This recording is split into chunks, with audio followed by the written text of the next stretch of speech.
হে জগতবাসী, আমি শামীম আলী চিশতি আপনাদের সামনে আজ অন্য একটি আলাপ নিয়ে আসলাম। সে আলাপটি হলো, এই পৃথিবীতে মানুষ যখন আল্লাহর ইবাদত করে তখন দেখা যায় তারা অগ্রসর হইতে পারে না, মন ঠিক থাকে না, বিভিন্ন কিছু মনের মধ্যে ঘুরতে থাকে। বিশেষ করে মানুষের মধ্যে যে 6টা রিপু আছে, এই 6টা রিপুর নাম কি? কাম, ক্রোধ, লোভ, মোহ, মায়া, মাৎসর্য। এই 6টা রিপু মানুষকে 6 দিকে ঘোরাতে থাকে। তখন এই 6টা রিপুকে যখন জাগ্রত করে যখন একটা মানুষ নামাজে বসে বা ধ্যানে বসে, তখন 6টা 6 দিকে টানে, তখন নামাজের মধ্যে যে আছে 6 রিপু এটা নেহি মানে। তবে হে জগতবাসী, এই 6টা রিপুর মধ্যে কোন রিপুটা হলো 6 জনের মাস্টার? একজন, সে হলো কাম রিপু। এই কাম রিপুই কি করে? যে এই কাম রিপুটা কিন্তু শয়তান। তবে এই শয়তান যদি না থাকে তবুও কিন্তু চলবে না, আর যদি সে থেকে অতিরিক্ত শয়তানি করে তবুও চলবে না। সবটা জিনিসের মিডলের দরকার। হে জগতবাসী, তবে এই শয়তান কখনো মানুষকে মুক্ত হতে দেয় না, বরঞ্চ এই দুনিয়ার সাথে তাকে যুক্ত করে দেয়। অমুক মেয়েটা ভালো রে, ওখানে গেলে টাকা পয়সা ইনকাম হবে, মানুষের ক্ষতি করলে আমার টাকা পয়সা ইনকাম হবে, এটা করলে আমি সুখ শান্তিতে থাকতে পারবো, এটা করলে মানুষ মরে যাবে কিন্তু আমার টাকা হবে। মানে 6টা রিপু, তাদের কাজ হলো এগুলো। আর এই 6 রিপুর সাথে মাস্টারকে, এই 6 রিপুর মধ্যে মাস্টার হলো কাম রিপু। এই কাম রিপু যেমন ক্ষতিকারক তেমনি উপকারকারক। তা কি করে?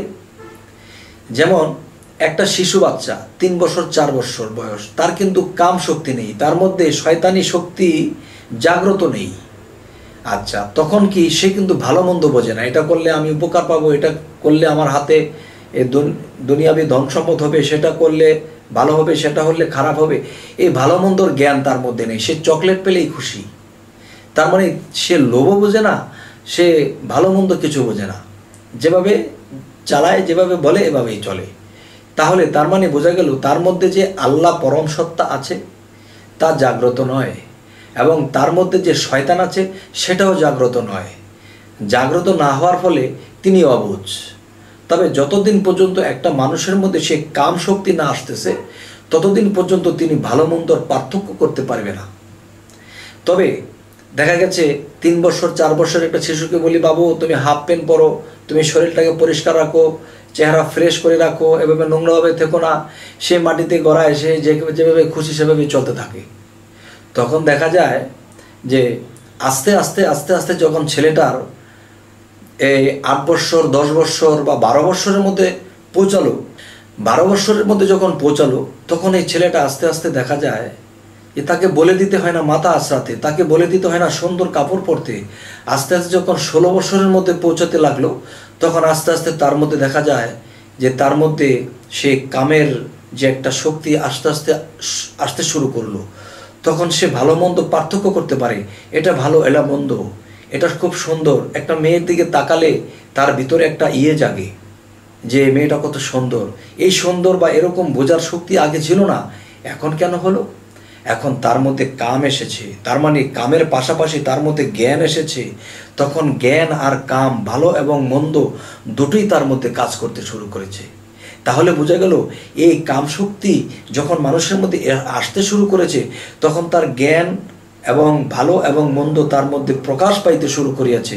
তখন আস্তে আস্তে তার যখন 18 বছর হয়ে যায়, তখন সে সম্পূর্ণ ভালো মন্দ যাচাই করে চলতে পারে।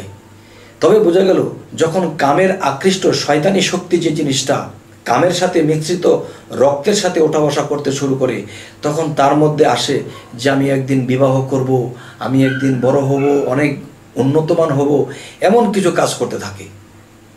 তখন বোঝা গেল কি যে এই কাম শক্তির কারণেই তার জ্ঞান বুদ্ধির প্রখরতা হয়েছে। আবার এই কাম শক্তির কারণেই সে আবার ভালো থেকে মন্দটার দিকে নজর করতেছে, ভালো দিকে নজর করতেছে, মন্দটার দিকে নজর করতেছে। যখন মন্দের ভাগ বা কামের ভাগ তার মধ্যে বেশি আসতে শুরু করেছে, তখনই দেখা যায় সে আর ভালো পথে থাকে না, সে খারাপ দিকে চলে যায়। তখনই দেখা যায় হে জগতবাসী, যে একটা মানুষ যখন অতিরিক্ত কামের দিকে মনটা অগ্রসর হয়ে যায়, তখন সে মেয়েদের পিছিয়ে ঘুরতে শুরু করে। তখন মেয়েদের পিছনে ঘুরতে থাকে, তো বাবা মা তাকে ট্যাকেল দিয়েও রাখতে পারে না। তো এই মনটাকে যদি কেউ ভালো পথে খাটায় তো সে পৃথিবীতে উন্নত হবে, আর না হয়তো সাধক জগতে থাকলে সে আল্লাহ পর্যন্ত পৌঁছে যাবে। আর যখন এই কাম শক্তির কারণে সে খারাপ দিকে চলে গেল, তখন কি হবে? তার ইহকাল পরকাল খারাপ দিকে চলে গেল।